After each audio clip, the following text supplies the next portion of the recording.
Praise be Jesus and Mary, now and forever.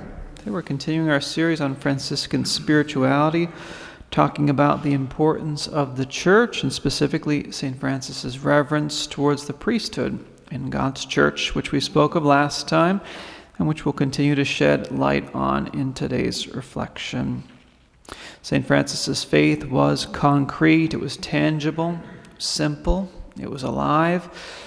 And be it under the Eucharistic veils or under the human skin of the priest, he only saw a continual epiphany, continual manifestation of Jesus, be it in the sacramental manifestation of the Eucharist or the ministerial manifestation in the priest.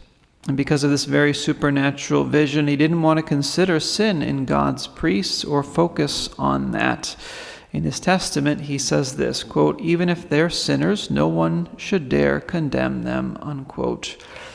In public, when priests and lay people surrounded him, be they Catholics or heretics, he would go down on his knees before a priest who was accused of sin, kissed his hands, and said, "I know not whether these hands are unclean or not, but even if so, the power of the sacraments administered by them is not diminished. These hands have touched my Lord.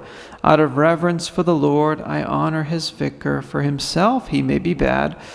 For me, he is good," said Francis. So in every priest, St. Francis saw another Christ, someone who dispenses the divine mysteries to God's people. For this he wanted to, quote, "love and venerate not only the bishops, but even the poorest priests, and consider them as if they were his masters," unquote. Even if St. Francis had the wisdom of Solomon and were to find very poor priests, not just poor materially, but maybe poor spiritually, he wouldn't preach to the people against their will. From the beginning of his conversion, he was full of reverence towards the ministers of God. And then he declared that he wanted to put himself at their service, and he wanted his brothers to do their apostolic work in the spirit of submission to the prelates of the church. So if you know of any Franciscan or any group that calls themselves Franciscan, and they're not submissive to the church or to the local ordinary, or they're not in full communion with them, it's wise to stay away from that person or those groups, because they're probably bad news.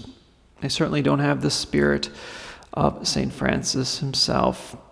Someone recently asked me about a third order Franciscan community, and they wanted my take on it. And I asked them this, I told them this, I said, well, is that third order actually recognized by the church or by the local bishop? Reach out to the chancellery in that diocese and ask them. They reached out, and they are not. And not only is that third order not recognized by the church on any level, but neither is that supposedly Franciscan group recognized by the church on any level. Red flags couldn't be any redder in a situation like that. St. Francis, for his part, was totally submissive to the church. He himself gave the example of this when, with filial humility, he presented himself to the Bishop of Imola in Italy, who had sent Francis away with severity, denying him permission to preach. Francis came back to the bishop, and he said to him, "Lord, if the father kicks his little son out the door, the son should come back in through another way." The bishop was won over by Francis's humility, then gave him permission to preach.